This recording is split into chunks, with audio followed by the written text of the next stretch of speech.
ഇന്ന് നമുക്ക് വളരെ ടേസ്റ്റി ആയിട്ടുള്ളൊരു നെത്തോലി മുളകിട്ട് തയ്യാറാക്കുന്നത് എങ്ങനെയാണെന്ന് നോക്കാം. അതിനായിട്ട് തന്നെ ഒരു ചട്ടി വെച്ച് ചൂടായതിന് ശേഷം അതിലേക്ക് വെളിച്ചെണ്ണ വീത്തി 10-15 ചെറിയ ഉള്ളിയും പിന്നെ ഇഞ്ചി വെളുത്തുള്ളി ഇതുപോലെ ചെറുതായിട്ട് അരിഞ്ഞതും കൂടി ചേർത്ത് നന്നായിട്ട് മിക്സ് ചെയ്തെടുക്കാം.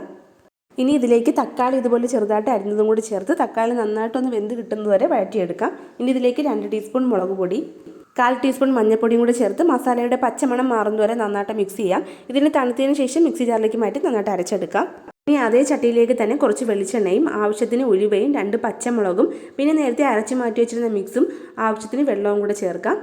ഇനി ഇതിലേക്ക് ആവശ്യത്തിന് പുളിവെള്ളവും പിന്നെ കുറച്ച് കറിവേപ്പിലയും കറിക്ക് ആവശ്യമായിട്ടുള്ള ഉപ്പും 1/2 ടീസ്പൂൺ മല്ലിപ്പൊടിയും കൂടെ ചേർത്ത് കറി നന്നായിട്ടൊന്ന് തിളച്ച് വരുന്നതുവരെ വെയിറ്റ് ചെയ്യാം. കറി നന്നായിട്ട് ചൂടായി വന്നതിന് ശേഷം നെത്തോലി ഇട്ട് കൊടുക്കാം. നെത്തോലി ഇട്ടതിന് ശേഷം അടച്ച് വെച്ച് ലോ ഫ്ലെയിമിൽ നന്നായിട്ട് വേവിച്ചെടുക്കാം. അപ്പോൾ കറി നന്നായിട്ട് ഇവിടെ വെന്ത് വറ്റി വന്നിട്ടുണ്ട്. ഇനി ഇതിലേക്ക് കടുകൊക്കെ വറുത്തെടുക്കാം.